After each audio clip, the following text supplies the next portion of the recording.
Itinuring ni Frida Montenegro si Francine bilang paalala ng pagtataksil ng kanyang asawa. Kaya nang matuklasan ni Frida ang isang lihim na hindi niya kailanman inakalang posible, tuluyan niyang nabago ang tingin niya sa dalagang matagal niyang sinisi. At paano kung ang taong kinamumuhian niya ay isa rin palang biktima? Paano kung ang asawang pinili niyang tiisin para sa pera at marangyang buhay ay mas mapanganib kaysa sa kanyang inaakala? Ako si Skylar at sabay-sabay nating pakinggan ang kanyang kwento. Frida, may kailangan tayong pag-usapan. Napatingin si Frida kay Harold mula sa kinauupuan niya sa sala. Katatapos lang niyang humigop ng kanyang tea nang marinig ang seryosong tono ng asawa. Sa loob ng ilang taon nilang pagsasama, kabisado na niya ang bawat pagbabago sa boses nito. Kapag ganon kabigat ang pagkakasabi nito, alam niyang hindi simpleng bagay ang pag-uusapan nila. Ibinaba niya ang teacup sa maliit na mesa. Tungkol naman saan? May anak ako sa ibang babae, Frida. Biglang sabi nito na para bang hindi yon nakakagulat. Parang biglang nanlamig ang buong katawan ni Frida. Hindi siya agad nakapagsalita. May anak ako at kailangan niya ako ngayon. Dagdag pa ni Harold. Anong ibig mong sabihin na may anak ka? Mahinang tanong niya. Ngayon mo lang sinabi sa akin yan, Harold. Ngayon ko lang din naman nalaman na may anak ako sa dating naging karelasyon ko. Nagulat ako na nagpakita siya ulit sa akin at sinasabing may anak ako sa kanya. Mamamatay na siya, kaya gusto niyang kunin ko at alagaan ang anak namin. Mukhang kalmado at nasa postura pa rin si Frida. Pero nagingit-ngit na ang kalooban niya. Alam niyang nagkaroon nga ng kabit noon ang kanyang asawa. Hindi niya lang talaga nahuli.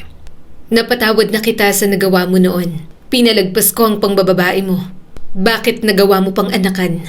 Naiinis na tanong ni Frida. Napabuntong hininga si Harold. Hindi ko naman inasahan na maanakan ko siya. Ngayon, wala na akong ibang pagpipilian dahil namatay ang mama niya. Anak ko siya at hindi ko tatalikuran. Alam mo namang nangungulila na ako sa anak. Napahigpit ang pagkakahawak ni Frida sa laylayan ng kanyang damit. Naalala na naman niya ang anak nilang si Harrison na namatay noong 8 taong gulang pa lamang. Labis ang naging pagluluksa nilang mag-asawa. Pagkatapos nun, sinubukan nilang magkaroon ulit ng anak. Pero hindi na kaya ng katawan ni Frida. Doon nagsimulang mayanig ang kanilang pagsasama.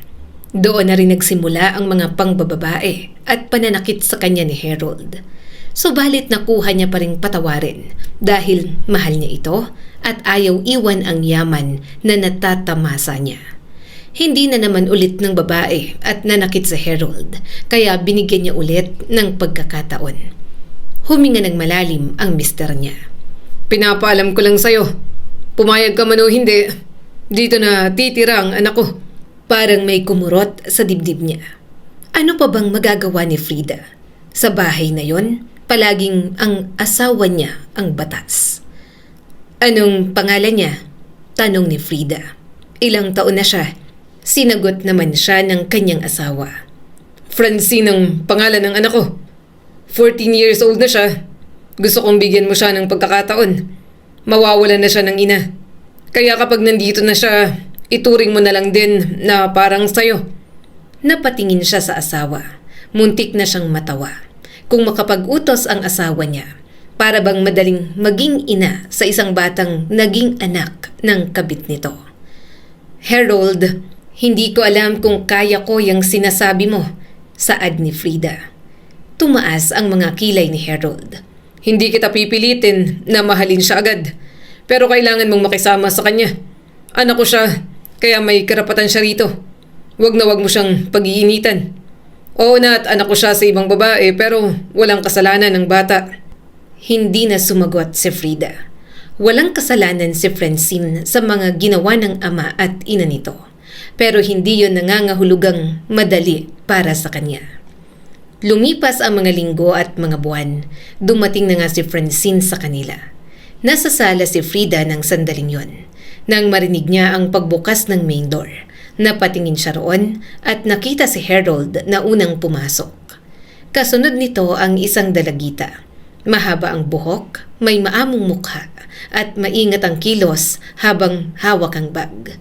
Maganda ang anak ni Harold. Napakaganda at bahagya siyang nainis dahil kamukha nga ito ng kabit ng kanyang asawa. Frida, Tawag ni Harold. si Francine. Siya ang anak ko kay Matilda.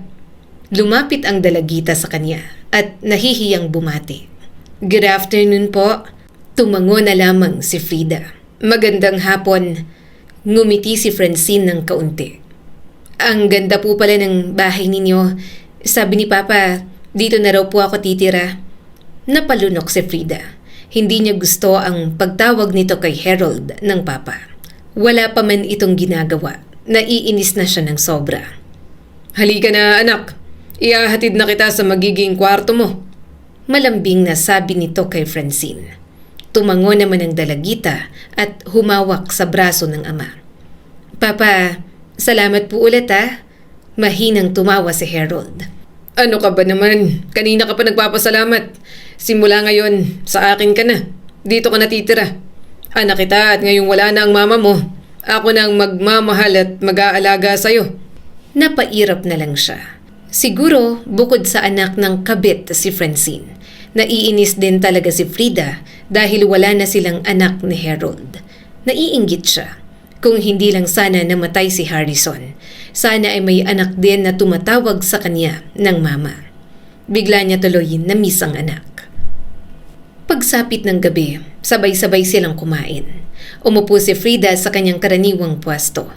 Tahimik sa simula, ngunit mabilis yung napalitan nang magsimulang magtanong si Harold sa anak nito. Kamusta ang biyahe mo? Magiliw na tanong ni Harold. Napangiti ng bahagya si Francine. Okay naman po, Papa. Medyo kinakabahan lang ako. Hindi ko po kasi alam kung paano ako makikibagay rito. Tumawa ang asawa niya habang nakatingin kay Francine. Hindi kailangang kabahan anak. Simula ngayon dapat masanay ka na. Kasi ito na talaga ang magiging buhay mo.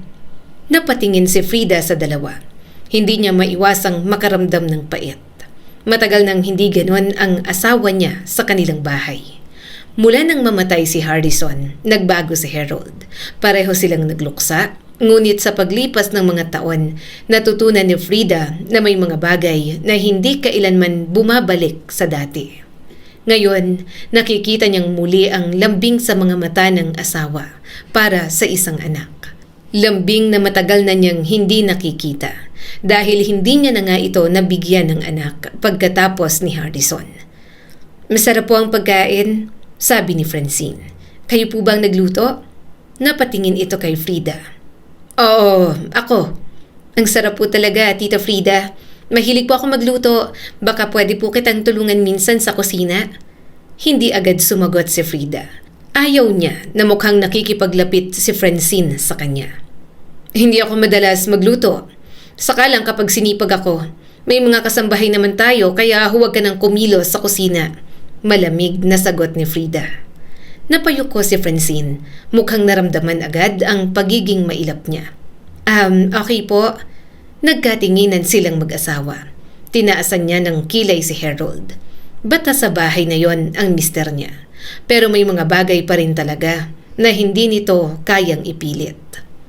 Maya-maya, muling nagsalita ang sampid na anak ni Harold. May mga picture po ba si Harrison nung bata pa? Naniga si Frida. Bakit mo tinatanong ang tungkol sa anak ko? Anong karapatan mo? Umawang ang bibig ni Francine at bahagyang napayuko. Gusto ko lang po siyang makilala. Nabanggit po kasi ni Papa na may kapatid nga po ako pero patay na. Gigil na tinusok ni Frida ng tinidor ang salmon. Hindi mo siya kailangang kilalanin. Frida! Mahinang saway ni Harold. Pero hindi na niya kayang pigilan ang pait na matagal nang nakatago. Wala siyang pakialam kahit magalit pang asawa niya. Ayaw niyang babanggitin ng sampid na anak ni Harold ang anak niyang namayapa na.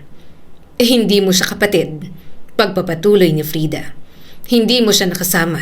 Hindi mo alam kung ano ang pinagdaanan namin. Kaya huwag ka nang magtanong.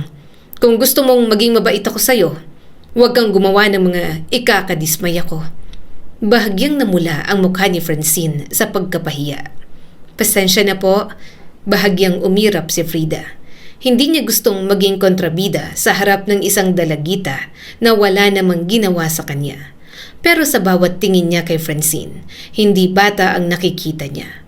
Nakikita niya ang babaeng minsang naging dahilan kung bakit nawalan siya ng tiwala sa sariling asawa. Frida, tama na yan. Napag-usapan na natin to, sabi ni Harold. Huminga siya ng malalim. Hindi ko naman siya sinisigawan. Ano, hindi pwedeng magsabi ng totoong saloobin? Ayokong binabanggit niyang anak ko, na para bang naging parte siya ng buhay ni Harrison. Gusto niya lang namang makilala, giit pa ni Harold. Napatingin siya sa asawa. Na hindi na dapat. Kasi matagal nang patay ang anak ko. Kaya manahimik na lang yung anak mo, Harold. Sabihin mo dyan, maging sensitive dahil sino bang asawa ang hindi masasaktan na malamang may anak pala sa ibang asawa ko. Natahimik ang lahat. Nakita niya ang pagkadismaya sa mga mata ng asawa. Kaya umiwas na lang siya ng tingin. Maya-maya, si Francine ang muling nagsalita. Hindi ko po alam na ganun kasakit para sa inyo. Sorry po, Tita Frida, sa pagiging insensitive. Hindi na po mauulit. Hindi ko naman po gustong magalit kayo. Gusto ko pong maging maayos tayo. Alam ko pong hindi po ninyo ako matatanggap agad. Pero gusto kong subukan. Hindi nakasagot si Frida. May kakaibang lungkot sa mga mata ng dalagita. At sa kabila ng lahat ng galit niya, may maliit na bahagi sa kanya na nakaramdam ng awa. Ngunit mabilis niya yung pinigilan. Nang mas lumalim na ang gabi, tahimik na ang buong bahay nang matapos si Frida sa kanyang mga gawain. Katatapos niya lang mag-shower nang makitang wala si Harold sa kama. Napakunot ng noo si Frida. Nasaan ang lalaking yun? Akala ko mauuna siyang matulog. Bumangon siya at nagsuot ng manipis na balabal. Tahimik siyang lumabas ng silid. Pagdating niya sa hallway, may narinig siyang mahinang boses. Huminto siya nang marinig na galing yon sa silid ni Francine. Bahagyang nakabukas ang pinto roon. Nang sumilip si Frida, nakita niya si Harold na nakaupo sa gilid ng kama. Nasa tabi nito si Francine. Umiiyak ang anak nito habang kausap ang ama. Bakit ka umiiyak? Mahinang tanong ni Harold at pinunasan ang mga luha ng dalagita. Sorry po, hindi ko po alam na ganun po palang galit sa akin ni Tita Frida, sagot ni Francine. Ayoko pong maging dahilan kung bakit hindi kayo masaya. Gusto ko lang pong maging okay po kami. Kasi dito na po ako simula ngayon. Pero parang hindi niya po ako gusto rito. Aalis na lang po ako, Papa. Francine, hinawakan ni Harold ang kamay ng anak. Huwag mong isipin na kailangan mong umalis dahil lang hindi pa sanay si Frida sa presensya mo. Matagal na panahon na kaming dalawa lang. Kaya naiintindihan kong mahirap para sa kanya ang biglaang pagbabago. Pero hindi ibig sabihin nun na wala kang lugar dito. Dahil anak kita at hindi kita pababayaan. Nandito ako palagi kapag kailangan mo ko. Kaya huwag kang matakot na wala kang kakampi sa bahay na to. Kahit anong mangyari, maaari kang lumapit sa akin at hindi kita hahayaang masaktan. Napayuko si Francine. Salamat po, Papa. Hinaplos ni Harold ang buhok nito. Hindi mo kailangan magpasalamat sa akin dahil tungkulin kong alagaan ka. Pero hindi po ninyo kailangang gawin lahat para sa akin. Baka maging problema nyo lang po ako ni Tita Frida araw-araw. Baka po maging pabigat ako. Hindi ka pabigat, Francine. Usal agad ni Harold. Nakaramdam si Frida ng pag-init ng kanyang mukha. Naawa siya sa dalagita, pero mas nangingibabaw pa rin talaga ang kanyang inis. Problema para sa kanya ang presensya nito. Muli niyang narinig ang boses ni Francine. Papa, susubukan ko pong huwag kayong bigyan ng problema. Huwag mo nang masyadong isipin yan. Natatawang sabi ni Harold. Basta ito ang tandaan mo. Ano man ang mangyari, palagi mo akong kakampi. Muling napaiyak si Francine at mabilis na tumango. Yumakap na ito sa ama. Salamat po, Papa. Niyakap din ni Harold ang anak. Okay na, huwag ka nang umiyak. Tahimik na pinanood yon ni Frida. May kakaibang pakiramdam sa kanyang dibdib na hindi niya maintindihan. Hindi niya alam kung galit ba yon, selos o simpleng pagkainis. Unang araw pa lang, pero parang matagal nang mag-ama ang dalawa. Napairap siyang muli. Tumalikod na lang si Frida at bumalik sa kanilang silid. Humiga siya sa kama at pumikit. Maya-maya, narinig niya ang pagbukas ng pinto. Humiga si Harold sa kanyang tabi. Ilang sandali pa ay yumakap na ito. Gising ka pa? Hindi sumagot si Frida. Frida, Tawag pa ni Harold. hindi mo kailangang maging ganun kalamig sa kanya. Dahan-dahang iminulat ni Frida ang mga mata. Hindi ko naman siya sinaktan. Tumahimik si Harold, kaya hindi na rin siya nagsalita kahit ang dami niya pang gustong sabihin. Lumipas ang mga linggo, pagkatapos ay mga buwan. Unti-unting naging bahagi ng pang-araw-araw na buhay nila si Francine. Hindi naman inaapi ni Frida. Hindi siya ganoon kasama. Hindi niya ito pinagkakaitan ng pagkain. May maayos itong silid, mga damit, gamit sa paaralan at kung ano-ano pa. Kapag may kailangan ito sa school, siya ang nag-aasikaso. Hindi niya yun gusto. Pero dahil gusto ni Harold na asikasuhin niya ang anak nito, walang magawa si Frida. Tita? Tawag sa kanya ni Francine. Napalingon siya rito. Ano? Pwede po ba akong magpasama sa inyo sa mall? Dadaan po kasi ako ng bookstore. May kailangan lang pong bilhin. Gusto ko rin po sanang magpatulong sa pagbili ng damit. Parang maganda po kasi ang mga taste ninyo sa damit, tita.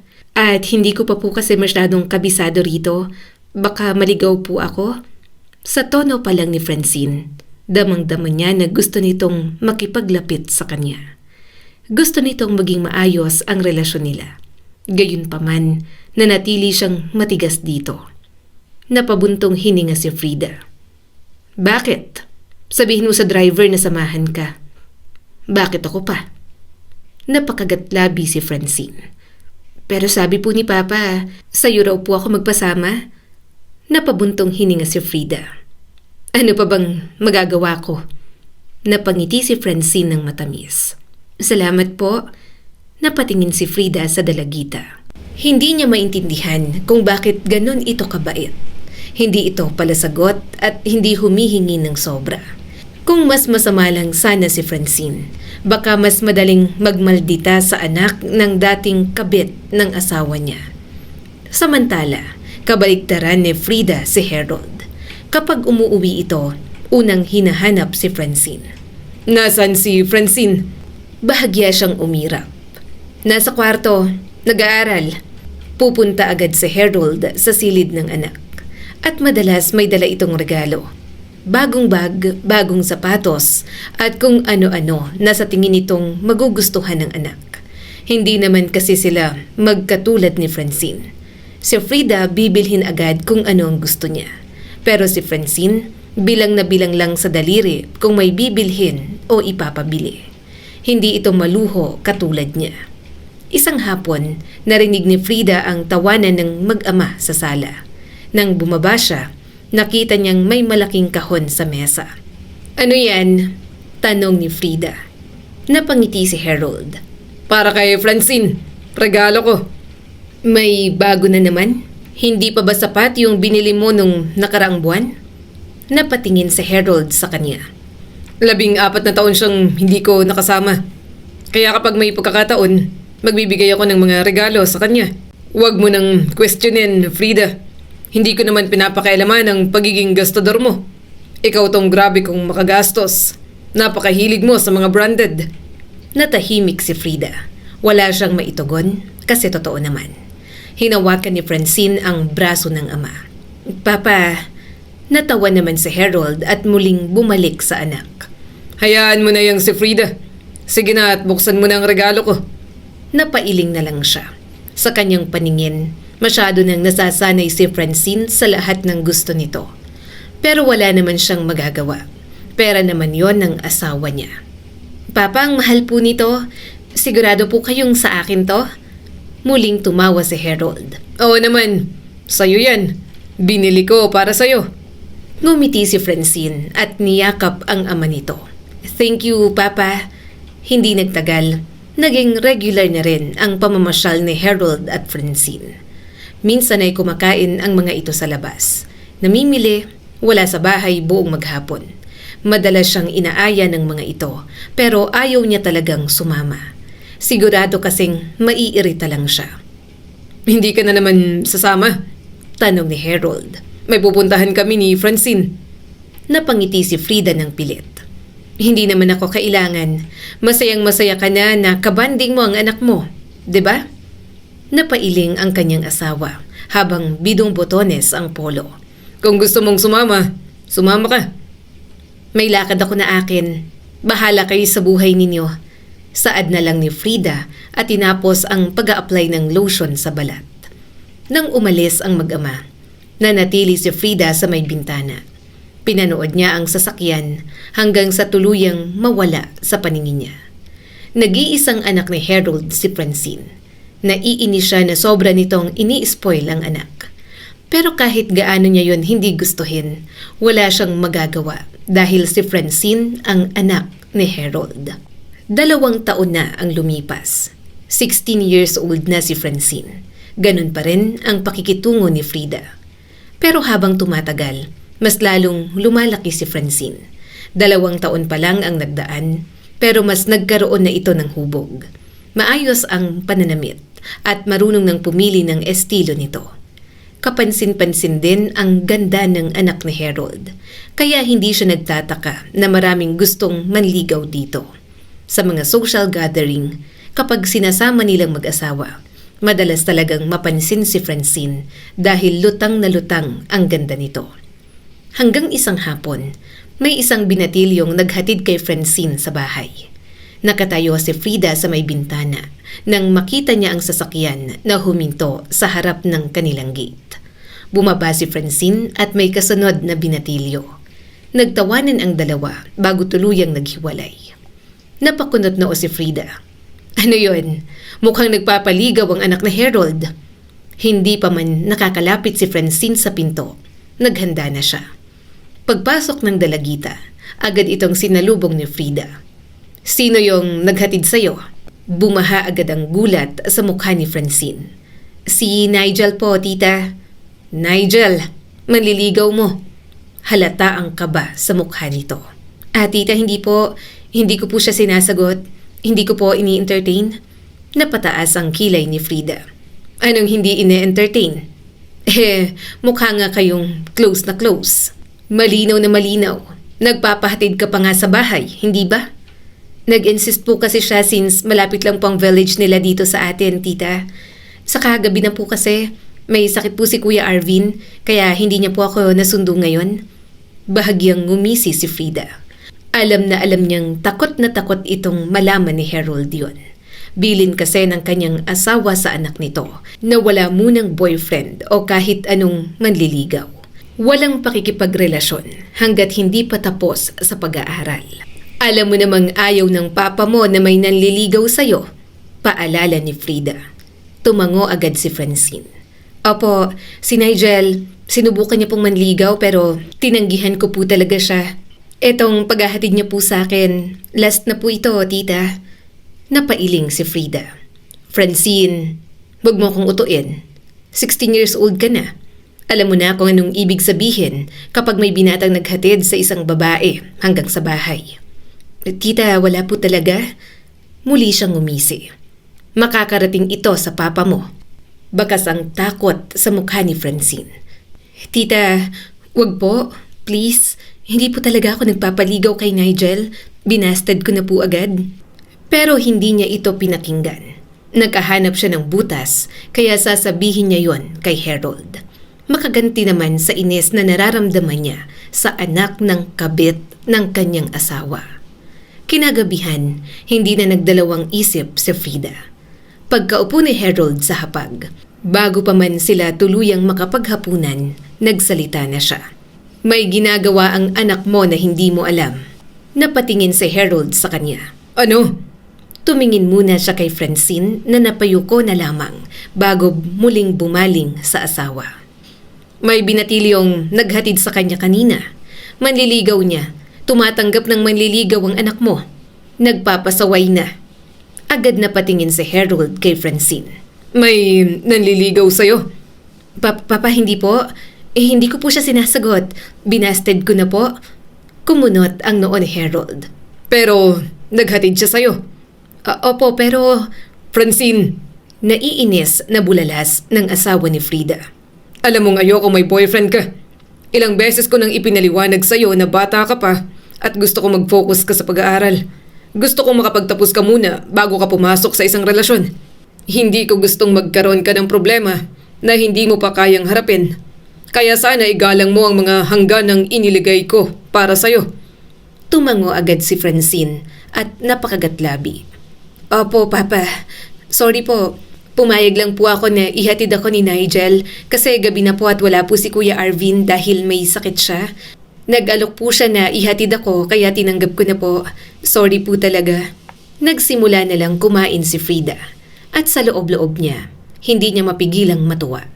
Sa wakas, may nakita ring mali si Harold sa anak nito.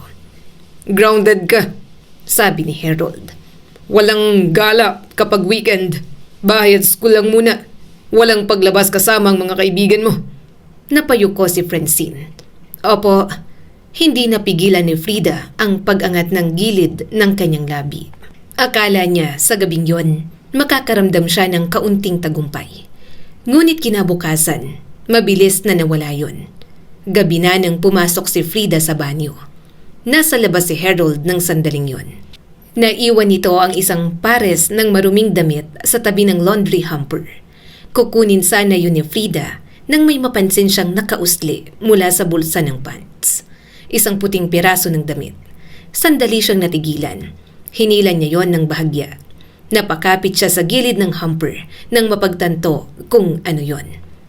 Bakit may panty sa pantalon ni Harold? Hindi yun kanya. Biglang bumilis ang tibok ng puso niya.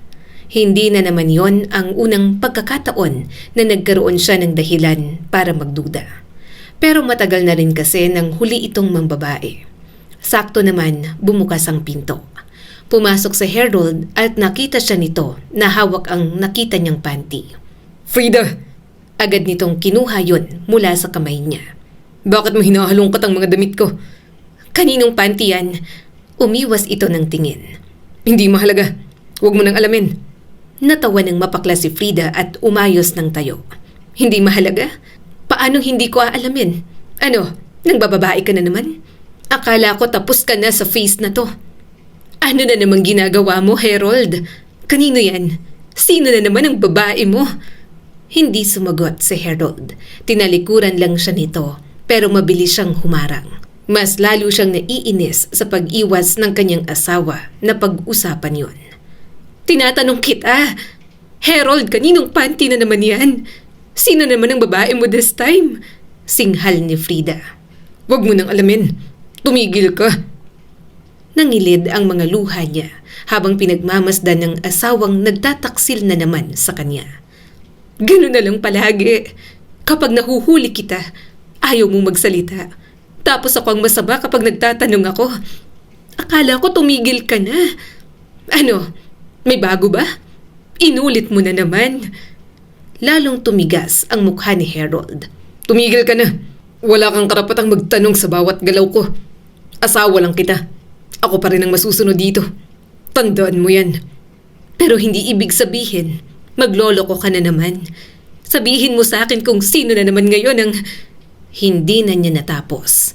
Dumapo na kasi ang malaking kamay ng asawa niya sa kanyang pisngi. Sa muli niyang pagtingin kay Harold, nakita niya ang galit sa mga mata nito. Biglang umigting ang tensyon sa pagitan nila. Sa isang sandali, nakita niyang gumalaw ang kamay ni Harold na para bang sasaktan ulit siya kapag nagsalita pa. Napaatras siya sa takot. Mabuti na lang, huminto rin si Harold at huminga ng malalim. Manahimik ka na lang. Hindi ko kailangan ng mga pagbubunga mo ngayon. Marami akong iniisip. Pagkatapos, kinuha ni Harold ang isang card mula sa wallet. Inihagis yon sa ibabaw ng counter. Mag-shopping ka nang mawala yung kabaliwan mo, Frida. Napatingin siya sa black card. Alam niyang wala yung limit. Napailing si Frida. Gusto mo mag-shopping lang ako habang ginagawa mo ang gusto mo? Mataman siyang tiningnan ng asawa. Hindi ko gustong mag-away tayo. Huwag mong pilitin na sagutin ko ang mga bagay na tinatanong mo. Dahil wala ring mangyayari kahit sagutin kita. Alam na alam mo na ako pa rin ang masusunod. Naramdaman ni Frida ang pamumuo ng luha sa kanyang mga mata. Hindi na niya pinilit ang sagot. Kinuha niya ang card. Hindi pa sila okay. Pero yon ang paraan na matagal na niyang ginagamit upang takasan ang sakit. Ang magwaldas na lang ng magwaldas ng pera ng kanyang asawa. Kinabukasan, pumunta siya sa isang malaking shopping center. Pumasok agad siya sa mga luxury shop. Bumili siya ng mga bag, damit at sapatos. Hindi niya namalayan kung gaano karami ang kanyang nabili. Sa bawat paper bag na nadadagdag, sandali niyang nararamdaman na may kontrol siya sa buhay niya. Ngunit pagdating sa sasakyan, tumingin si Frida sa mga kahon, pati na rin sa bag na nakapaligid sa kanya. Biglang nawala ang saya. Napahawak siya sa manibela at napaluha. Ganito na lang ba ako? Malakas siyang sumigaw at pinagsasampal ang sarili. Wala ka ng kwenta. Wala ka ng kwenta. Kapag nasasaktan o nagagalit siya, namimili siya ng ganoon. Literal na na-addict siya sa mga magagandang gamit. Paalala yon na nagtitiis siya sa ugali ng asawa dahil sa yaman na natatamasa. Kapag may problema sa pagsasama nila, bumibili siya ng mga bagay na hindi naman niya kailangan. Parang sariling paraan na rin sa pagganti. Iniisip niya na lang na inuubos niya sa lahat ng yon ang pera ng manloloko niyang asawa. Nang gabing yon, pag-uwi ni Harold, tahimik na lang si Frida. Lumapit ito sa kanya at tumabi sa kama. Frida, Hindi siya tumingin dito at tiningnan ang mga kuko na kakapamanicure niya lang. galit ka pa rin? Malambing na tanong ng asawa niya. Hindi ko alam. Hinalikan nito ang braso niya. Hindi ko gustong saktan ka. Huwag na tayong mag-away tungkol doon. Pagod na ako at ayokong pag-usapan natin ang mga bagay na lalo lamang sumisira sa pagsasama natin. Ayokong matapos ang araw na galit ka sa akin. Nakakabawi naman ako, hindi ba? Nakapamili ka na ulit ng madami. Pumikit si Frida. May bahagi sa kanya na gustong itulak ito palayo. Pero may isa pang bahagi na gustong maramdaman na mahalaga pa rin siya. Kaya hindi siya kumibo nang tuluyang lumapit sa Harold at makipag-ayos sa kanya. Malapit ng maglabing-8 si Francine nang lalong mapansin ni Frida kung gaano kalaki ang ipinagbago ng bahay nila. At dahil malapit na ang debut nito, halos ilang linggo ring abala si Harold sa paghahanda. Para kay Frida, sobra-sobra ang lahat. Mula sa venue, pagkain, dekorasyon, gown, hanggang sa mga bisita. Tila walang gustong tipirin si Harold. Hindi ba parang masyado na? Tanong ni Frida isang gabi habang tinitingnan ang mga sample na nakalatag sa mesa. Napatingin si Harold sa kanya. 18 lang siya minsan sa buhay niya. Kaya gusto kong maging espesyal. Unika iha ko siya kaya dapat siyang bigyan ng magandang party. Bakit parang hindi ka masaya? Napairap si Frida. Masaya naman ako para sa kanya.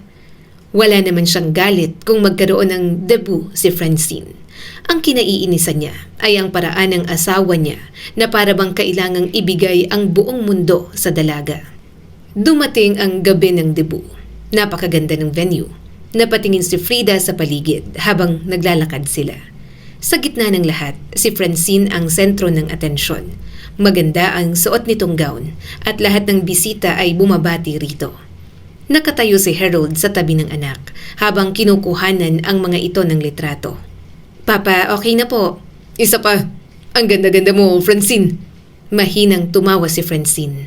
Salamat po, Papa. Sa buong gabi, halos hindi nawala si Harold sa tabi ni Francine. Kung hindi nito kinukumusta ang anak, tinitiyak nitong nakakain na ito. Kung hindi naman, tinatanong kung okay ba ang sapatos nito o kung pagod na. Hindi na lang umiimik si Frida. Pagkatapos ng program, nagpatuloy ang kasiyahan. May after party pa kasi at may mga kaibigan si Francine na nanatili. Pinayagan na rin ng asawa niya ang anak nito na uminom ng alak at magparty. Sila naman balik na sa hotel. Pagod na si Frida at gusto na lang niyang matulog. Ngunit ilang minuto pa lang silang nasa silid nang mapansin niyang hindi mapakali si Harold. "Bakit?" tanong ni Francine habang sinusuot ang kanyang pantulog. "Ano't hindi ka mapakali dyan?" Baka maraming mainom ang anak ko. Wala ako ron. Napairap si Frida. "Hinayaan mo naman. Magtiwala ka na lang. Ikaw itong pumayag na magkaroon siya ng after party. Bakit ka nag-aalala ngayon?" Tumayo si Harold. Parang hindi na talaga matiis. Pupuntahan ko siya. "Harold, 18 na yung anak mo. Hindi na siya bata. Hayaan mo na. May mga kaibigan naman siya roon." Alam ko, pero gusto ko lang siguraduhin na okay siya. Sabi ng kanyang asawa habang nagsusuot ng tsinelas. Napailing si Frida. "Napaka-overprotective mo." Anak ko siya. Sandaling tumingin si Harold sa kanya. Hindi ko kayang matulog nang alam kong hindi siya okay. Wala nang sinabi si Frida. Hinayaan niya itong umalis. "Bahala siya. Matutulog na ako." Napaka-OA niya. Humiga na lamang siya at pumikit. Kinabukasan, sabay-sabay silang nag-almusal sa hotel. Tahimik si Francine, halatang pagod at parang malalim ang iniisip. Si Harold naman ay abala sa pagkuha ng pagkain para sa anak at halatang good mood. Gusto mo ng tinapay o mga prutas? Malambing na tanong ni Harold. Mga prutas po?" sagot ni Francine. Nakangiting inasikaso ng asawa niya ang anak nito. Inilagay ni Harold ang isang baso sa harap ni Francine. Napatingin si Frida at napailing. May hangover lang naman ang anak nito, pero sobrang mag-asikaso ang asawa niya. "Sobra naman sa pag-aasikaso, Harold. Kung may hangover yung anak mo, kasalanan niya na," sabi ni Frida habang kumakain. Hindi na nagsalita si Francine. Sinaway naman siya ng kanyang asawa. Lumipas ang mga araw at bumalik ang lahat sa dati. Papasok si Francine sa school. Papasok si Harold sa trabaho. At si Frida naman may sarili niyang mga pinagkakaabalahan. Minsan ay namimili siya, pumupunta sa kasino o buong araw lang siyang nasa bahay. Isang hapon, habang nagluluto si Frida sa kusina, narinig niyang may papalapit. Paglingon niya, si Francine yun.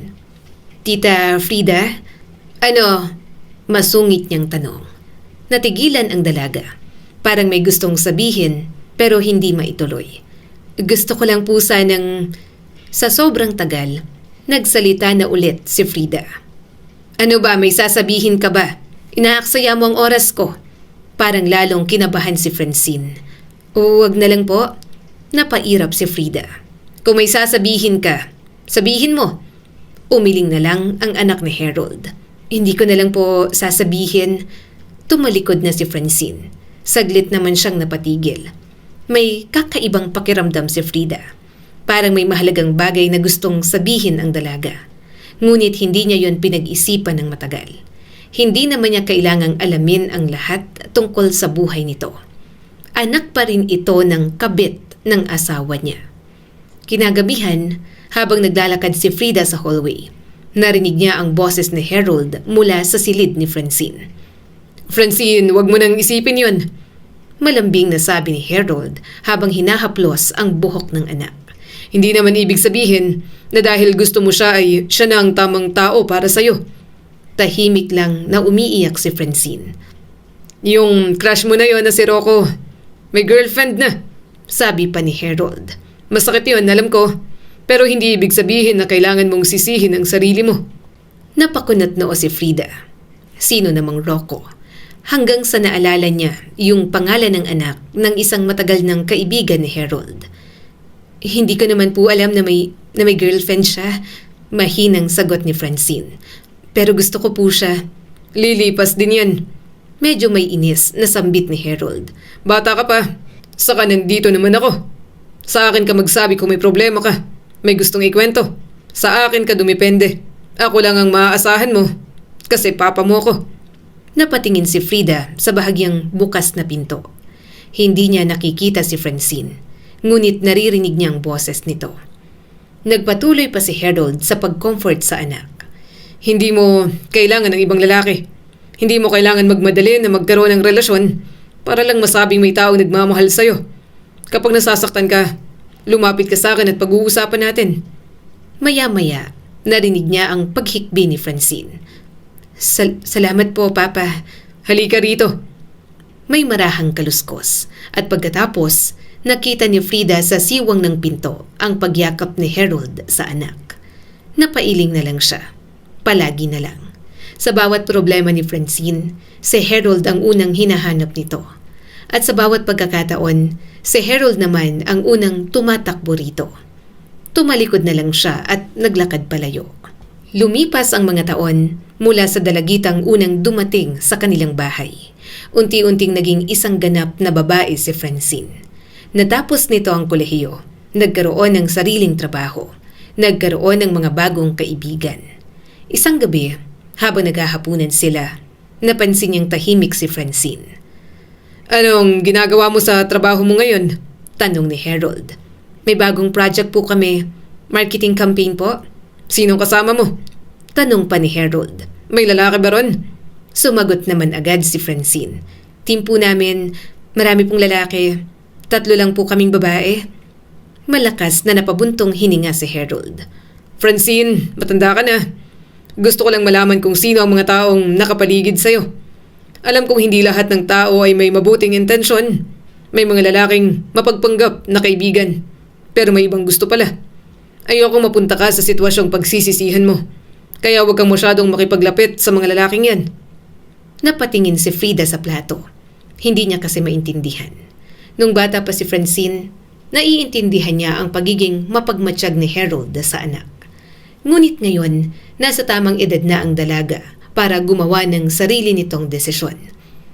Harold, singit ni Frida, hayaan mo na siya. Matanda na ang anak mo. Umismid naman ang kanyang asawa. Hindi ibig sabihin na dahil nagtatrabaho na siya ay hindi na niya kailangan ng gabay. Gabay? Oo. Pero hindi yung parang kailangan mong malaman ng bawat lalaking nakakausap niya. Saad ni Frida. Tahimik na napatingin sa kanya si Francine. Parang hindi makapaniwala na pinagtatanggol niya ito ng ganoon. Frida, anak ko siya. Giit ni Harold. Huwag kang makialam. Kahit matanda na siya, alam ko pa rin ang makakabuti sa kanya. Napakunot noo siya. Hindi ako nakikialam sa relasyon ninyo. Sinasabi ko lang na sobra ka na. Tumahimik ka, Frida. Di mo naiintindihan. Hindi mo siya anak, kaya huwag ka nang mangialam. Tumahimik si Frida. Tumama yun sa kanya. Bakit nga ba siya nangingialam sa gustong mangyari ng asawa niya sa anak nito? Dapat wala siyang pakialam. Maya-maya'y tumayo na si Francine. Mauna na po ako. Tumalikod ang dalaga at umalis. Nanatili sa mesa silang mag-asawa. Napabuntong hininga si Frida. Harold, lumalaki ng anak mo. Kailangan mong matutunang pakawalan siya. Hindi ko siya kayang pakawalan. Iniisip ko lang ang makakabuti sa kanya. Kaya dapat ay matuto siyang sumunod. Naiinis na binaba ni Harold ang mga kobyertos. Tumayo ito at umalis. Si Frida na lang tuloy ang tanging naiwan sa hapag.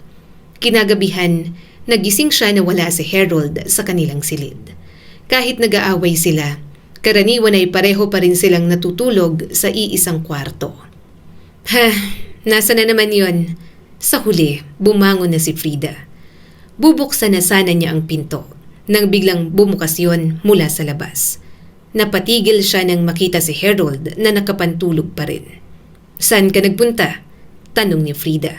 Akala ko natulog ka na. Sa labas lang. Nagpahangin. Napakunot noo siya.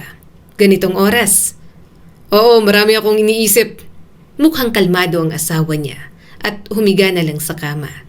Pero hindi niya alam kung bakit parang may kakaibang pakiramdam sa dibdib niya. Tahimik siyang tumingin sa asawa. May gusto siyang itanong, ngunit hindi niya alam kung ano. Sa huli, umurong na lang siya. Humiga sa kama at hindi na nakipagtalo pa. Kinabukasan, tila ibang tao si Harold. Pagdating sa hapag, tahimik itong naupo. Akala niya kasi ay bad mood pa ito kay Francine. Pero nang bumaba ang anak nito, matamis itong napangiti. Good morning. Good morning po. Bati ni Francine sa ama na hindi man lang tumitingin. Okay ka na? May pasok ka? Magiliw pang tanong ni Harold. Anong oras ang uwi mo? Work po, mga 6 po ng gabi. Napansin ni Frida ang kakaibang lambing sa asawa niya. Parang walang nangyaring sagutan kagabi. Parang hindi nagtalo ang mga ito. Kung ano-anong sinasabi ng asawa niya. Tango lang naman ang tango si Francine. Mukhang maayos na ulit ang mag-ama. Pero katulad ng palaging mga nangyayari, muli na namang nagkaroon ng pagtatalo sina Francine at Harold. Papa, may gusto po sana akong sabihin tungkol sa trabaho.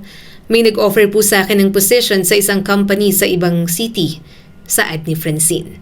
Agad na patingin si Harold dito. Ano yun? Anong city? Sinabi ni Francine ang pangalan ng lungsod. Hindi yun malapit. Ilang oras ang layo mula sa kanilang lugar. Napatingin si Frida kay Harold. Agad niyang nakita ang pagbabago sa mukha nito. Bakit kailangan mong pumunta ron? Tanong ng kanyang asawa. Hindi ba may trabaho ka naman dito? Maganda po kasi yung opportunity. Mas maganda po ang position at mas marami akong matututunan. Sagot naman ni Francine. Hindi sumagot si Harold. Napatingin si Frida sa anak nito. Sa unang tingin, parang kalmado lang si Francine. Pero nang titigan niya ito ng mabuti, napansin niya ang mahigpit na pagkakahawak nito sa kubyertos. Nanginginig din ang mga labi ng dalaga. Gaano katagal? Tanong ni Harold. Permanent po kung magiging okay ang performance ko. Kumunot ang noo ng asawa niya. Hindi ako papayag. May sarili akong negosyo. Bakit ba ayaw mo magtrabaho sa akin? Ikaw lang din naman ang magmamana nito. Gusto mo pa na sa malayo ka magtrabaho. Pinipigilan kita dahil alam kong hindi mo alam ang magiging buhay mo ron. Wala kang pamilya ron. Wala kang malalapitan kung may problema ka. At hindi ko alam kung sino ang mga taong makakasama mo. Hindi kita kayang basta hayaan na pumunta sa isang lugar na hindi ko alam kung ligtas ka. Kung gusto mo magtrabaho, sa company ko na ikaw magtrabaho. Pinapahirapan mo lang ang sarili mo. Sa pagkakataong yon, hindi na napigilang sumingit ni Frida. Harold, baka masyado ka nang nagiging controlling dyan sa anak mo. Hayaan mong mag-explore. Napalingon ito sa kanya. Controlling? Anak ko siya. Huwag kang mangialam dito. Hindi ko hinihingi ang opinion mo, Frida. Tahimik lang si Francine. Pero nakita ni Frida ang pagtingin nito sa kanya. Parang hindi nito inaasahang ipagtatanggol niya ito. Hindi rin niya alam kung bakit niya ginawa yun. Hanggang sa isang malalim ng gabi, nagising si Frida. Wala na naman si Harold sa tabi niya. Napatingin siya sa bakanteng bahagi ng kama. Ilang segundo siyang nakahiga lamang habang nakatitig sa kisame. Bakit ba ang dalas niyang mawala sa gabi? Bumangon na si Frida. Isinuot niya ang kanyang balabal at dahan-dahang lumabas ng silid. Tahimik ang hallway. Walang ilaw maliban sa maliit na ilaw sa dulo nito. Naglakad siya ng mabagal. Nang mapalingon siya sa kabilang bahagi ng hallway, may narinig siyang mahinang ingay. Galing na naman yon sa silid ni Francine. Lumapit siya sa pinto, pero natigilan siya nang may narinig siyang mga hikbi. Pero mas tamang sabihing parang mga halinghing. Anong nangyayari kay Francine? Nananaginip yata ng masama. Mahina niyang bulong. Ibinaba niya ang kamay sa doorknob. Dahan-dahan niyang binuksan ng kaunti ang pinto. At sa isang iglap, parang tumigil ang mundo ni Frida. Hindi niya agad naintindihan ang nakikita niya. Parang ayaw tanggapin ng isip niya ang ipinapakita ng kanyang mga mata. Kasi, paano niya iisipin na ang asawa niyang si Harold nakapatong at gumagalaw sa ibabaw ni Francine? Isang eksenang hindi niya kailanman naisip na maaaring mangyari sa loob ng bahay nila. Napatakip siya sa bibig. Nanlamig ang kanyang mga kamay. Hindi. Ano to? Hindi niya kayang pangalanan sa isip niya ang nakita. Sobrang mali. Sobrang kasuklam-suklam. Napalingon si Harold sa kanya. Nagkatinginan sila. Frida! Agad itong tumayo. Tinaas ang pajama na binabalang at lumapit sa pintuan. Frida! Anong ginagawa mo rito? Hindi siya nakasagot. Hindi niya kayang magsalita. Nanginginig ang buong katawan niya at parang masusuka. Lumayo ka sa akin. Nakakadiri ka. Sigaw niya nang subukan nitong hawakan siya. Frida! Lumayo ka! Napaatras siya nang makita itong lumapit. Sa likod ni Harold, Nakita niya si Francine na tila naguluhan at natatakot sa nangyayari. Hindi niya naiintindihan kung anong iniisip nito. Ang alam lang niya, mabilis na nagtungo ang dalaga sa banyo at isinara ang pinto. "Francine! Hoy!" Susundan niya sana ang dalaga. Pero mahigpit na hinawakan siya ni Harold sa braso. "Bitawan mo ako!" Manahimik ka. Sigaw ng kanyang asawa. "Bitawan mo ako!" Hinila siya nito palayo sa silid. Hindi na niya alam kung paano siya nakabalik sa kanilang kwarto. Ang alam niya lang, nanginginig siya sa galit, takot at pagkasuklam.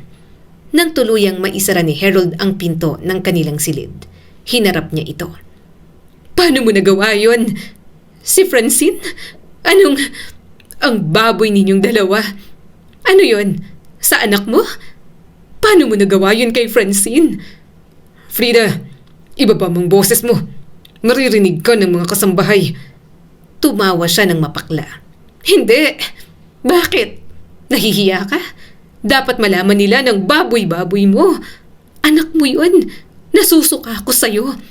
Nasusuka ako sa inyong dalawa. Hindi ko alam kung paano kita nakasama ng napakaraming taon.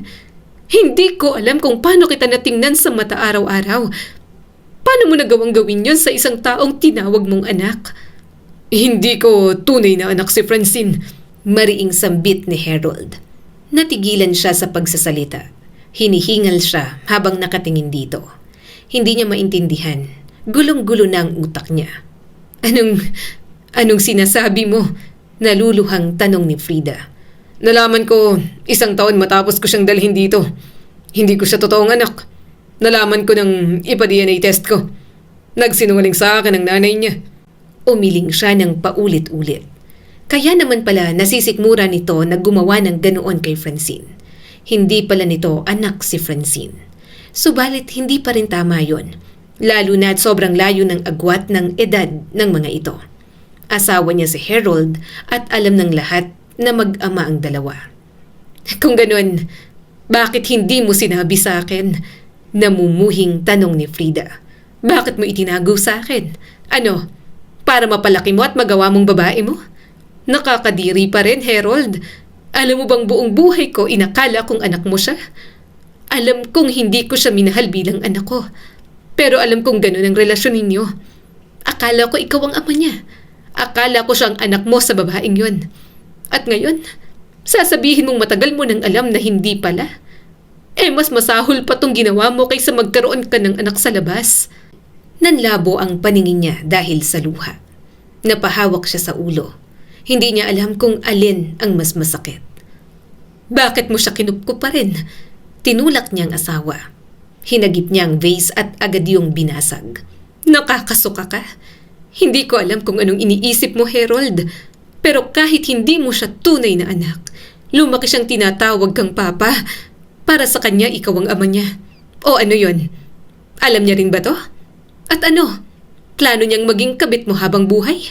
Ano? Sumagot ka." Lumapit siya sa pinto. Gusto niyang lumabas. Puntahan si Francine para kumprontahin ito. Ngunit bago pa niya mahawakan ng doorknob, hinawakan siya ni Harold. "Huwag mong pupuntahan si Francine. Wala siyang alam dito. Alam niya nga ako ang papa niya at mananatili yun." Mariing sambit ni Harold. Napalingon siya rito at hindi makapaniwala. "So ginagalaw mo si Francine habang ang alam niya'y mag-ama kayo? Ibang klase ka. Nakakadiri. Nang babae ka pero hindi ko akalain na abot sa ganito. Bitawan mo ako." Nagpumigla siya. Sa sobrang galit, muntik na siyang matumba. Nang sandaling yun, naging marahas ang kilos ni Harold at nasaktan siya sa pagpigil nito sa kanya. Napasinghap siya nang tumama ang palad nito sa mukha niya at mariing hinila ang kanyang buhok. "Walang mangyayari kung gagawa ka ng eksena." Napatingin siya rito, napuno ng luha ang mga mata. "Aray, tama na."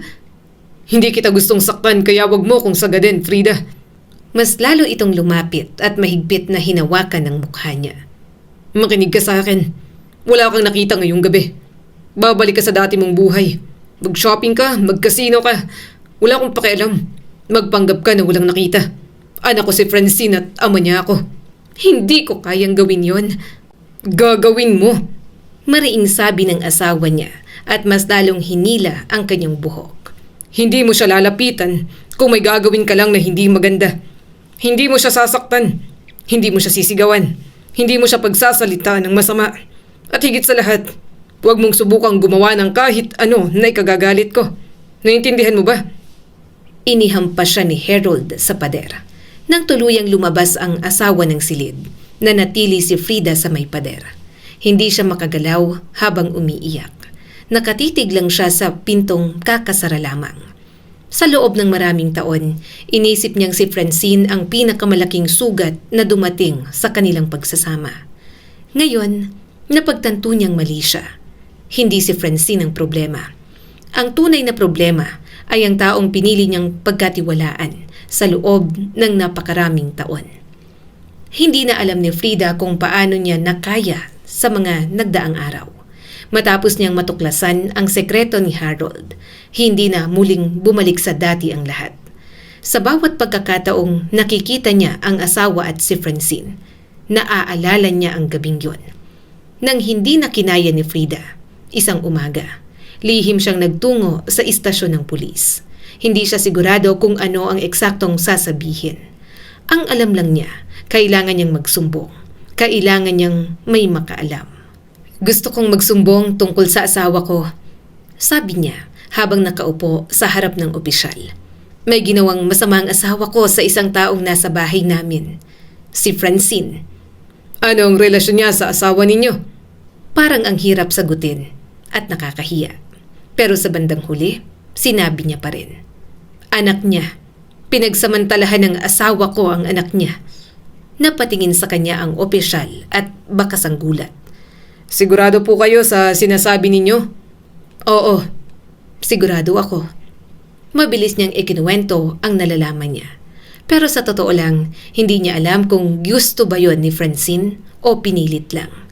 Pero sa mga kilos ni Francine, nakikita niyang ginugusto rin naman ito, kaya mas lalo siyang namumuhi. Maya-maya, may isa pang pulis na lumapit. May ibinulong ito sa kausap na opisyal. Nang lumipas ang ilang minuto, napansin niyang nagkaroon ng mga tawag ang mga ito. Saglit lang, Mama. Saad ng opisyal na kausap niya. Marahan naman siyang tumango. Matagal siyang naghintay hanggang sa isang sasakyan ang huminto sa labas. Nanlamig agad si Frida nang makita ang kanyang asawa. Lumapit si Harold sa kanya na tila walang nangyari. Uuwi na tayo. Napailing siya. Hindi. Ayoko. Hinawakan ito ng mahigpit ang kanyang braso. Akala mo ba talaga hindi ko malalaman? Tingin mo, may isusumbong mo ko sa mga pulis ng ganito? Nagngangalit ang kalooban ni Frida. Alam niyang maraming koneksyon ang asawa niya. Pero hindi niya batid na hanggang pulisya ay abot pa rin ni Harold. Tumingin siya sa mga pulis ngunit walang lumapit kahit isa. Walang nangialam at walang pumigil kay Harold. Sa huli, wala siyang ibang nagawa kundi sumama pabalik sa asawa. Pagbalik nila sa bahay, doon niya nakita kung gaano kalaki ang pagkakamaling ginawa niya. Kung gaano sobrang kahalimaw ang kanyang asawa. Paulit-ulit siya nitong sinaktan, kung saan-saan na siya tumama. Parang awa mo na. Tama na. Nagmamakaawang sabi ni Frida, pero mas lalo siya nitong pinahirapan. Nang matapos ang lahat, halos hindi niya makilala ang sarili sa salamin. May mga pasa at sugat sa kanyang balat. Masakit ang katawan niya. Ngunit mas masakit ang pakiramdam na parang wala siyang mapuntahan. Umupo siya sa gilid ng kama at tahimik na lamang na umiyak. Gusto kong umalis pero saan ako pupunta? Kanino ko tatakbo? Hindi sapat ang pagsumbong sa mga pulis. May impluwensya si Harold at maraming koneksyon. Mas lalo niyang napatunayan na iba talaga ang nagagawa ng pera. Kinagabihan, nagising na lamang si Frida. May naramdaman siyang gumagamot sa kanyang mga pasa at sugat sa braso. Nang makita niya si Francine, agad niya itong itinulak. Nasagi nito ang first aid kit kaya natapon ang mga laman. Anong ginagawa mo sa akin? Lumayo ka. Napalunok ang dalaga at kumikislap ang mga mata sa luha. Gusto ko lang pong gamutin ka, tita. Huwag mo akong hawakan. Kadiri ka. Tuluyan ang bumagsak ang mga luha ni Francine. Gusto ko lang pong tumulong. Tumigil ka. Hindi kita kailangan. Lumabas ka. Pareho kayong kasuklam-suklam. Napaatras si Francine, pero sinubukan pa rin itong kausapin siya. Tita, alis. Sa pagkakataong yon, hindi na nito napigilan ang mga hikbi. Hindi ko po alam kung anong gagawin ko. Hindi ko na po alam kung paano humingi ng tulong, tita. Natigilan si Francine. May kakaiba sa boses nito. Hindi yun tunog ng isang taong nagdadrama lang. Bakit? Tanong ni Frida. Anong sinasabi mo? Mabilis na pinunasan ni Francine ang mga luha. Tita, yung ginagawa po ni Papa, ayoko po nun. Ayoko po talaga. Tulungan niyo po ako, tita. Sinungaling. Hindi. Hindi ako naniniwala. Nang naabutan na kita, sarap na sarap ka. Hindi mo gusto? Sinungaling. Ang sabihin mo, gustong-gusto mong maging lihim na kabit ng asawa ko. Mas lalong bumagsak ang mga luha ni Francine habang nanginginig. Malikot ang mga mata at parang hindi alam ang gagawin. Tita, maniwala ka po. Hindi ko po talaga gusto. Hindi ko nakilalang sarili ko. May mga pagkakataon po na parang wala ako ron. Hindi ko po alam kung paano ko ipapaliwanag. Pero takot na takot po talaga ako. Gusto ko na pong makaalis sa sitwasyon ko, tita. Napakunot na o si Frida. Mata man niyang pinagmasdan ang dalaga. Naiinis man, hindi niya mapigilang pakinggan ang mga sinasabi ni Francine. Pinunasan nito ang mga luha. Hindi ko po ibig sabihin na wala lang talaga to. Na wala talaga ako. Parang humihiwalay ang isip ko sa nangyayari. Parang pinapanood ko lang ang sarili ko mula sa malayo kapag ginagawa po sa akin yun ni Papa. Sa apat na taon, yun po ang paulit-ulit yung ginagawa sa akin. Tahimik na nakinig si Frida. Kung ganon, 18 years old si Francine nang magsimula. 22 years old na ang dalaga. At sa 4 na taon na yon, natiis yon ni Francine. Sa una lumalaban po ako, napayuko si Francine. Pero habang tumatagal, natutunan ko pong tumigil kasi natatakot ako. Kapag lumalaban po ako, mas lalo akong natatakot at nasasaktan. Kaya minsan parang may something po sa akin na pinapatay ko muna ang sarili kong isip para matapos na lang. Nanlamig si Frida. Talagang biktima si Francine. At ang mga sinasabi nito ngayon, alam niyang resulta o tugon na lang nito sa paulit-ulit na kawalang hiyaan ni Harold. Parang naging coping mechanism ng isip nito para makasurvive at kayanin ng utak ang mga ginagawa ng asawa niya rito. Pagkatapos, kapag tapos na, bumabalik po lahat ng takot, galit, hiya, at pagkasuklam ko po kay Papa, napayakap ito sa sarili. Minsan po naliligo ako ng matagal dahil pakiramdam ko hindi ko matanggal sa katawan ko yung nangyari. Nanikip ang dibdib ni Frida. Hindi na niya magawang tumingin sa ibang direksyon.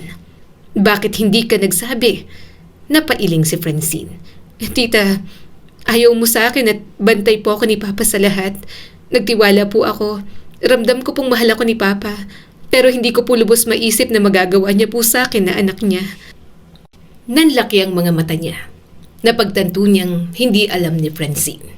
Hindi nito alam na hindi ito tunay na anak ng asawa niya. Francine, marahang tumingin ang dalaga sa kanya.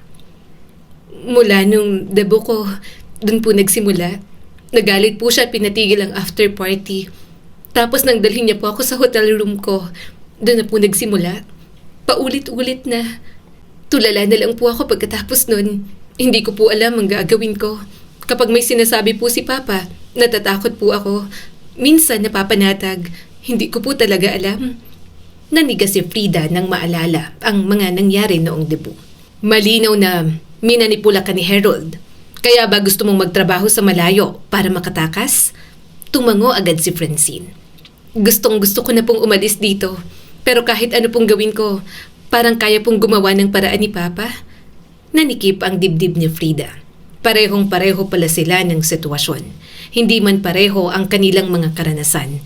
Kilala niya ang ganoong paraan ni Harold. Nakaramdam ng matinding pagsisisi si Frida. Kung ano-anong mga bagay na sinabi niya kay Francine. Kung mas naging malapit sila, Baka hindi ito natakot. Baka nalaman niya agad ang mga nangyayari. Naguguluhan ka kasi bata pa lang, minamanipula ka na niya na siya lang ang kailangan mo at wala ng iba. Seryosong sabi ni Frida. Unti-unti kanyang pinaniwalang wala kang ibang mapupuntahan. Kaya nang magkaroon na siya ng pagkakataon na kunin ka, sinunggaban niya na. Francine, hindi ka anak ni Harold. Umawang ang bibig nito at napasinghap. Ano pong ibig niyong sabihin? Napailing siya at mataman itong tiningnan. Nang mahuli ko kayo, inamin ni Harold na nalaman niyang hindi ikaw ang ama niya. 1 taon pagkatapos kanyang dalhin dito. Nagpa-DNA test siya at mukhang nagsinungaling ang nanay mo. Hindi si Harold ang iyong ama. Napabagsak sa sahig si Francine at muli na namang bumagsak ang mga luha. Alam na alam niya ang nararamdaman nito. Hindi na kailangang mabulag ni Frida. Kitang-kita niya naman kung paanong pagkontrol ang ginawa ni Harold sa anak ng naging kabit nito. Lumapit na siya rito at niyakap ng marahan. Awang-awa na siya kay Francine. Sorry, alam kong hindi sapat. Hindi ko rin inaasahang mapapatawad mo ko agad. Pero kailangan kong sabihin sa'yo na mali ako. Sinisi kita sa mga kasalanan ni Harold. Tiningnan kita bilang paalala ng babaeng naging kabit niya. Hindi mo kasalanan ang ginawa niya. Pero ikaw ang pinagbuntunan ko. Tita, humigpit ang yakap nito sa kanya. Parang doon pa lang ito naghahanap ng kalinga. Napangiti siya ng mapait. Marami akong masasakit na sinabi sa'yo. Marami akong pagkakataong lumapit ka sa akin at tinaboy kita. Siguro gusto mo nang magsabi pero natatakot ka. Mas lalong napahikbi si Francine. Hindi ko mababago yon. Napayuko si Frida at hinaplos ang buhok nito. Pero gusto kong malaman mo na nagsisisi ako. Hindi na niya kayang magbulag-bulagan. Hindi na niya kayang bumalik sa dati at magkunwaring normal lamang ang lahat. Dahil ngayon, alam na niyang katotohanan. At kahit hindi niya alam kung paano sila makakatakas, alam ni Frida na kailangan nilang gumawa ng paraan. Simula noon, nagsimula silang gumawa ng plano. Nag-ipon siya at nagbenta ng ilang mamahaling gamit na mayroon siya. Hindi naman yun mapapansin ng kanyang asawa dahil wala naman itong pakialam sa kanyang mga gamit. Naghanda siya ng mga dokumento. Bumili na rin siya ng cellphone na hindi alam ni Harold. Naghahanap na rin siya ng ligtas na lugar na pwede nilang puntahan kapag tumakas na sila. Para kay Frida, pinakamahirap na maglikom ng pera. Sanay siyang gastusin ang pera ni Harold nang hindi iniisip ang halaga. Ngayon, kailangan niyang mag-ipon ng pera nang hindi nito napapansin. Tita, kaya ba talaga po natin na makawala kay Papa? Tanong ni Francine. Marahan siyang tumango. Oo, paghahandaan natin. Basta huwag lang tayong magpahalata. Natatakot din ako pero bahala na. Makalipas ang ilang linggo. Nagpatuloy na sila sa lihim na pag-aasikaso ng mga dokumento. Inayos niya ang mga passport nila at pag-apply ng visa. Balak nilang sa malayo at tahimik na bansa manirahan. Pagka-uwi ni Frida, natigilan siya sa paglalakad papunta sa silid. Nakita niya kasing naglakad palabas si Harold mula sa silid ni Francine. Nagkatinginan pa silang mag-asawa. Talaga bang ipagpapatuloy mo yan? Asawa mo ko. Hindi ka na nahihiya? Mariin na tanong ni Frida. Tumigil sa harap niya si Harold habang inaayos ang necktie. Asawa kita pero matanda ka na. Saka bakit pa ako mahihiya? Alam mo na naman. Alam mo ba kung bakit wala na tayong mga kasambahay at mga driver? Every MWF na lang sila pumupunta rito at stay out sila para malaya na ako sa gusto kong gawin. Kumuyom ang mga kamao ni Frida. Gustong-gusto niya ng sapakin ng asawa. Hindi niya na kinakaya ang mga kawalang hiyaan nito. Yun pala ang dahilan kung bakit tinanggal na rin ang mga kasambahay at driver. Ginawa na lang stay out. Yun naman pala, para walang makakaalam sa mga ginagawa nito kay Francine. Ngumisi ang asawa niya. Aalis na ako. Huwag mong sasaktan si Francine at pagbubunto na ng galit mo. Lagot ka sa akin. Nang makaalis na ito, mabilis na pinuntahan ni Frida si Francine. Nanikip agad ang dibdib niya nang makita itong nakahiga sa kama. Balot lang ng kumot ang walang saplot na katawan. Tulala ito habang tumutulo ang mga luha at parang wala sa sarili. Nakailang tawag siya pero hindi naman tumutugon. Francine, marahin niyang hinaplos ang buhok nito. Francine, shh. Mas natatakot siyang tingnan si Francine ng ganoon. Tahimik na lumuluha at parang walang ibang nakikita. Nang mapatingin sa kanya, parang saka palang unti-unting nagising. Tita, bigla na lang itong napahagulgol. Umiiyak niya itong niyakap. Kumuha siya ng damit at binihisan ito. Wala siyang magawa, kundi makaramdam ng awa. Tahan na, Francine. Makakatakas din tayo. Aalisin kita rito. Kaunting panahon na lang. At kapag nakatakas tayo, magpapatherapy tayo. Magiging maayos pa rin ang lahat. Hinaplos niya ng hinaplos ang buhok ng dalaga hanggang sa tuluyan itong kumalma. Isang araw, nagkaroon sila ng pagkakataong makalabas ng silang dalawa lang. May kailangan si Harold na asikasuhin sa kabilang bahagi ng lungsod. Kasama niya si Francine. Nag-shopping sila. Ngunit sa pagkakataong yon, hindi para bumili ng mamahaling gamit. Bumili sila ng ilang damit na maaaring gamitin kapag aalis na sila. Tita, dati gusto ko pong sumama sa inyo kapag nagmamall ka. Kaya lang ang sungit-sungit mo po. Namungay ang mga mata ni Frida. I'm sorry. Napangiti ito habang hinahaplos ang mga damit. Ayos lang po, tita. Masaya po ako kasi ngayon kasama kitang mamili. Hinawakan niya ang kamay nito at sinubukan itong ipili ng damit. Sa tingin ko, bagay ito sa'yo. Maganda sa balat mo. Kitang-kita niya ang saya sa mga mata ni Francine. Talaga po? Mahina siyang tumawa. Oo, bilis na. Sukatin mo. Tingnan natin kung kasya. Yun na nga ang ginawa nila maghapon. Pagkatapos ay kumain sila sa isang restaurant. Napansin ni Frida na ibang-iba ang mukha ni Francine. Halatang masayang-masaya ang dalaga sa banding nilang yon. Kinabukasan, nagpunta naman sila sa beach. Natawa si Frida nang makita si Francine na tumakbo papunta sa dalampasigan nang walang pag-aalinlangan. Parang batang naglalaro sa alon. Tita, parang gusto ko pong mag-swimming. Mahina siyang tumawa. Basang-basa ka na. Saglit lang tayo dito. Titingnan lang natin ang sunset. Kapag nakaalis na tayo, saka na lang tayo mag-beach. Mas lalong bumaha ang tuwa sa mga mata ni Francine. Sige tita, sobrang excited ko na po talaga. Napailing si Frida. Para kang bata. Biglang nawala ang ngiti ni Francine. Lumapit ito at umupo sa tabi niya. Natawa na naman siya nang kumapit ito sa braso niya at idinantay ang pisngi sa balikat niya. Simula nang hayaan niya si Francine na mapalapit sa kanya, mas napagtanto niya kung gaano ito kalambing. Anong gusto mong buhay kapag nakaalis na tayo? Tanong ni Frida. Napaisip si Francine. Simple lang po, kahit anong buhay pa po basta masaya at hindi po ako natatakot, tita. Kapag magkasama po tayo, mas nagiging close pa tayo. Humalakhak muli si Frida. Magiging masaya tayo sa ibang bansa. Sana hindi na tayo masundan ni Harold. Tahimik silang tumingin sa dagat. Maya-maya'y nagsalitang muli ang dalaga. Simula po nung malaman ko na hindi pala ako anak ni Papa, palagi po akong napapaisip, tita. Hindi ko po alam kung bakit ako ibinigay ng mama ko kay Papa. Hindi ko alam kung sino talagang tatay ko. Hinawakan ni Frida ang kamay nito. Baka sinabi niyang si Harold ang ama mo dahil mayaman siya. Baka akala niya gaganda ang buhay mo. Mawawala na siya at nag-aalala na walang matira sa'yo. Napabuntong hininga ang dalaga. Minsan gusto ko pong magalit sa mama ko. Gusto kong sabihin na bakit niya ako iniwan sa taong yon. Pero iniisip ko pa rin na baka nagtiwala lang po talaga siya sa pera ni Papa. Siguro akala niya magiging maayos ang buhay ko. Akala niya mapapakain ako, mapapaaral, magkakaroon ako ng magandang bahay. Hindi niya alam na ganito ang mangyayari. Hindi alam ni Frida kung ano ang dapat sabihin. Marahil ay hindi rin alam ng ina ni Francine na ganoon ang kahihinatnan ng anak. Huminga ng malalim si Frida. May mga taong gumagawa ng desisyon dahil iniisip nilang tama yon. Minsan hindi nila alam ang magiging resulta. Wala naman kasing kasiguraduhan sa buhay na ito, Francine. Muli na naman silang natahimik.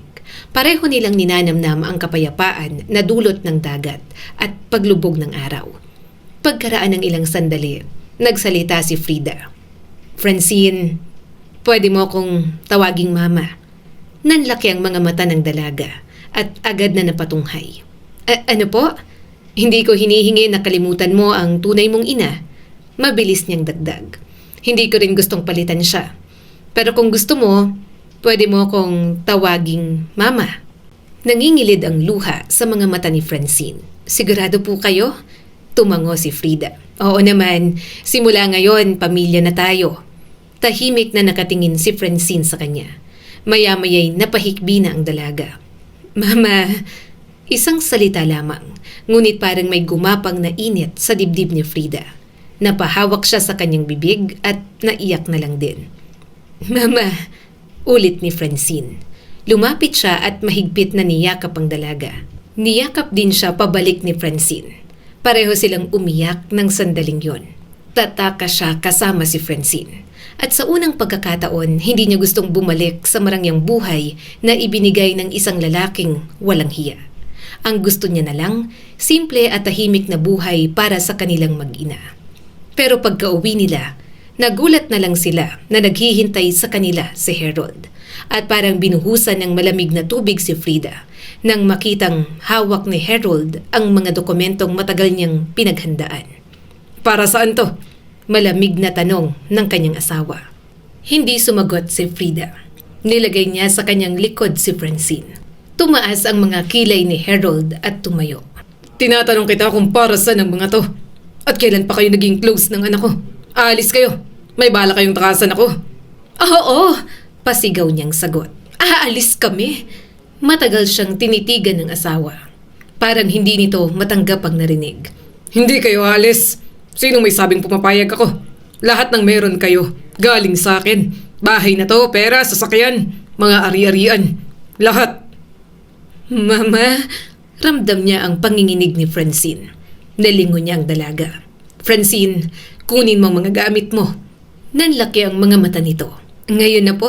Oo, kunin mo ang mga papeles. Kunin mo ng mga gamit natin sa taas. Hindi na nagtanong si Francine. Tumakbo ito patungo sa silid nito. Susunod sana si Frida, ngunit hinarangan siya ni Harold. Hindi kayo aalis. Bulalas ng kanyang asawa. Hindi mo kami pipigilan. Pinilit niyang lumapit kung nasan ang mga dokumento, pero hindi siya nito hinayaan. Mahigpit siyang hinawakan ni Harold. Wala kayong pupuntahan. Huwag kayong umalis. Mahihirapan kayo. Isasama mo pa ang anak ko.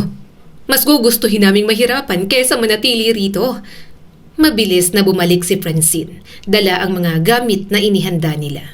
Habang abala si Harold sa kanya, mabilis na kinuha ni Francine ang mga dokumento nila.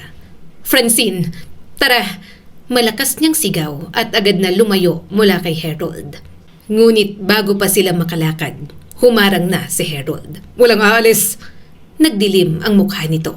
Tumigil kayo. Walang lalabas sa pamamahay na to. Malakas din na sumigaw si Frida. Hindi mo na kami mapipigilan. Bigla na lang hinablot ni Harold ang braso niya. Napasinghap siya nang itulak siya nito sa may pasamano. Napatama siya sa mga vase at nahulog sa mga bubog na naging mga piraso. Mama! Malakas na sigaw ni Francine. Napapikit si Frida sa sakit. Francine, tumakbo ka na. Ngunit hindi gumalaw ang dalaga. Hindi kita iiwan, Mama. Nilapitan siya ni Francine at inalalayan. Pero agad siyang napabagsak ulit nang marahan na hilahin ni Harold ang dalaga. Anak, hindi mo ba mahal si papa mo? Bakit mo ko iiwan? Hindi mo na yan. Hindi ka dapat nakikinig at sumasama dyan. Magiliw na sabi ni Harold kay Francine na parang baliw. Sinubukang magpumiglas ni Francine pero ayaw itong bitiwan. Ayoko na. Bitawan mo ko. Bitiwan mo ko. Mama! Pinilit niyang tumayo. At sa gitna ng kaguluhan at masakit na nararamdaman, agad siyang pumunta sa kusina. Naghanap agad siya ng patalim. Harold! Bitawan mo siya! Nanginginig na sinaksak ni Frida sa may balikat si Harold. Napasigaw na parang hayop ang asawa niya. Sa sobrang takot, nabitiwan niyang kutsilyo. Mabilis niyang kinuha ang mga gamit at hinila si Francine. Halika na! Usal ni Frida at magkahawak kamay silang tumakbo papunta sa pintuan. Pero bago pa nila mabuksan ang pinto, may bigla na lang sumaksak sa likod niya. Mama! Malakas at nanginginig na sigaw ni Francine. Nabitiwan ni Frida ang mga gamit na dala. Pinilit niyang humawak sa pinto. Hindi niya alam kung saan hahawak. Sa sugat niya bang dumudugo o sa mga braso ni Francine na natataranta at wala ng awat ang pag-iyak. Mama! Mama! Napaluhod kasama niya ang dalaga. Pinilit niyang umiti. Ayos lang. Tumakbo ka na please anak. Takbo na. Pero napadapa siya sa sahig nang mabilis na hilahin ni Harold si Francine. Naluluha siya habang pinagmamasdan ang dalaga na magpumiglas sa hawak ng asawa niya. Anong ginawa mo? Bakit mo ginawa yon? Umiiyak na sigaw ni Francine. Sumagot naman si Harold na iniinda pa rin ang sugatang balikat. Ako pa? Sinaksak ako ng babaeng yan. Sinabi ko nang ang akin ka. Anak kita. Bakit ka sasama sa kanya? Hindi mo ako anak. Hindi. Sigaw muli ni Francine. Anak kita. Ako nagpalaki sa'yo. Akin ka. Halika't ipapaalala ko sa'yo na akin ka lang. Biglang lumapit si Harold at halos sirain na ang damit ni Francine. Pinilit na tumayo ni Frida. Hindi na siya papayag na magalaw ulit nito ang dalaga. Siya na ang tatapos dito. Nanginginig na kinuha niya ang kutsilyo sa sahig. Nang makalapit, walang awa at paulit-ulit niyang ibinaon yon kay Harold. Malakas siyang sumigaw at inalis ito sa ibabaw ni Francine. Walang hiya ka! Magsama na tayo sa impyerno! Malakas niyang sigaw. Ayaw nang tigilan si Harold kahit nang hihina na at gumagapang. Hindi mo pag-aari si Francine! Hindi! Mama, tama na! Mama! Umiiyak na sambit ni Francine. Niyakap siya nito ng mahigpit. Mama, tama na! Tama na! Malakas siyang sumigaw at unti-unting nabitiwan ng patalim. Sa pagkakataong yun, tuluyan na siyang nanghina. Napahiga siya sa sahig pero muli siyang sinalo ni Francine. Gumagawa ito ng paraan para mapigilan ang kanyang pagdurugo. Okay na. Mata man niyang tiningnan ang mukha ng dalaga. Francine, Mama wait lang. Hihingi ako ng tulong. Hihingi ako. Napangiti siya at hinaplos ang mukha nito. Kapag nakalabas ka rito, huwag ka nang babalik. Umiling si Francine habang umiiyak. Hinawakan ni Frida ang kamay nito. Magkaroon ka ng sariling buhay. Magtrabaho ka kung gusto mo, mag-travel ka, maghanap ka ng rason para maging masaya. Magkaroon ka ng mga kaibigan at kapag may minahal ka, piliin mong taong igagalang ka. Humagulgol si Francine at mas lalong humigpit ang hawak sa kanya. Hindi ko kaya kung wala kayo. Please mama, lalaban ka ha? Tumingin siya sa kamay nilang magkahawak at may bahid ng pula. Ang tanging gusto ko ay maging malaya ka anak. Lumayo ka. Magiging malayo tayo mama. Tayong dalawa. Yun ang pinag-usapan natin mama. Napangiti si Frida sa kabila ng luha. Unti-unting nanlabo ang kanyang paningin. Hindi niya alam kung ano ang mangyayari pagkatapos. Hindi niya alam kung makakaligtas siya. Pero hangad niya na kung hindi na siya magising muli, sana'y makita pa rin ni Francine ang kalayaang gusto niyang ibigay dito. Sa kabilang banda, mas lalong tumindi ang pag-iyak ni Francine nang mawalan na ng malay si Frida. Mama, please! Nanginginig ang mga kamay niya na hinawakan ng kamay nito. Please, gumising ka! Sa kabilang bahagi ng silid, hindi gumagalaw si Harold. Hindi na niya kayang tingnan yon. Hindi niya kayang isipin kung ano ang nangyari. Ang tanging alam niya, kailangan niyang humingi ng tulong. Kailangan niyang iligtas si Frida. Mabilis niyang kinuha ang cellphone at tumawag para humingi ng emergency assistance. Habang naghihintay, hindi niya binitawan ang kamay ni Frida. Please mama, nangako ka sa akin. Nangako ka. Paulit-ulit niyang bulong. Dumating ang mga rescuer makalipas ang ilang minuto. Napakaraming nangyari pagkatapos noon na para kay Francine ay parang napakahirap ng intindihin. Dead on arrival si Harold. Si Frida naman tumagal pa ng 3 araw. Pero dahil sa dami ng komplikasyon, tuluyan na ring binawian ang buhay. Mama, hinawakan niya ang malamig na kamay ni Frida. Sinabi mo sa akin na kailangan kong mabuhay at maging malaya. Gusto kong gawin, Mama. Pero hindi ko alam kung paano ko gagawin yon kung wala ka. 2 kabaong ang inilagay sa harap niya ilang araw pagkaraan. Hindi niya kailanman naisip na darating ang araw na 2 taong naging napakalaki ng bahagi ng buhay niya ang sabay niyang ililibing. Magkaiba ang nararamdaman niya para sa dalawa. Para kay Harold, wala siyang hinahanap na magandang alaala. Ngunit kay Frida, ibang-ibang pangungulilang nararamdaman niya. Habang nakatayo siya sa harap ng kabaong nito, naalala niya ang mga simpleng araw nila nang maging open sila sa isa't isa. Saglit na panahon lamang yon, pero alam niyang babaunin niya habang buhay sa kanyang puso. Pagkatapos ng libing, may dumating na abogado at kinausap siya. Ayon sa kanyang testamento, ikaw lamang ang makikinabang sa kanyang ari-arian. Napatingin siya sa abogado. Ayokong manahin, hindi ko kailangan na lahat ng yan. Tumaas ang kilay nito.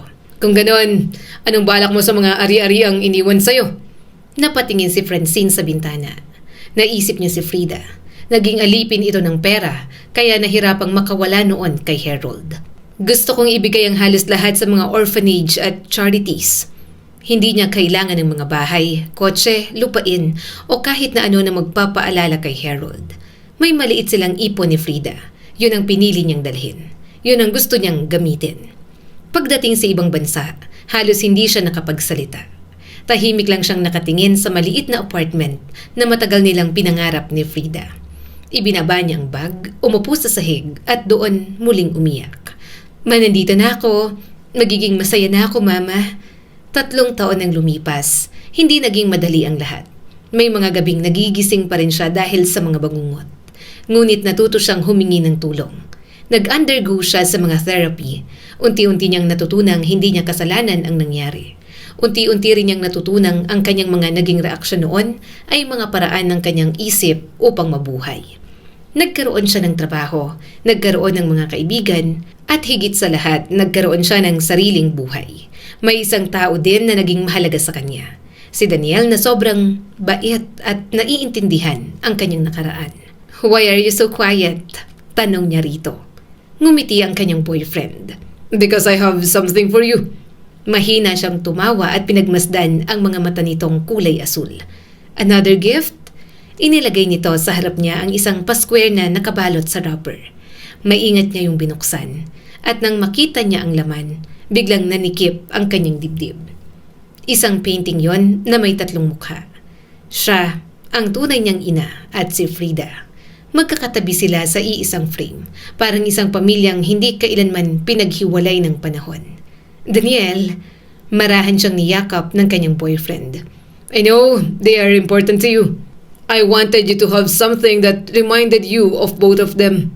Hindi na niya napigilan ang pag-iyak. This is the most beautiful thing anyone has ever given me. Thank you so much, my love. Ngumiti si Daniel at marahan siyang hinalikan sa pisngi. Muli siyang tumingin sa painting. Nakita niya na lang ang nakaraan bilang bahagi ng buhay na nalagpasan niya. May bago na siyang buhay. Maaari niya na yung isulat sa sarili niyang paraan. At sa bagong tahanan yon, kasama niyang mga taong pinili niyang mahalin, nagsimula siyang mabuhay ng masaya at malaya. Ang kwentong ito ay nagpapaalala sa atin na kahit gaano kadilim at kasakit ang mga pinagdaanan natin, hindi ibig sabihin na doon na matatapos ang ating buhay. Maaari tayong bumangon, magsimulang muli, at piliin ang buhay na tunay nating gusto. Maaaring hindi natin mabago ang nakaraan, pero kaya nating baguhin ang ating bukas. Basta huwag tayong mawalan ng pag-asa. Dahil pagkatapos ng bawat sakit ay may bagong simula at mas magandang bukas. Muli, ako si Skylar at maraming salamat po sa pagsubaybay.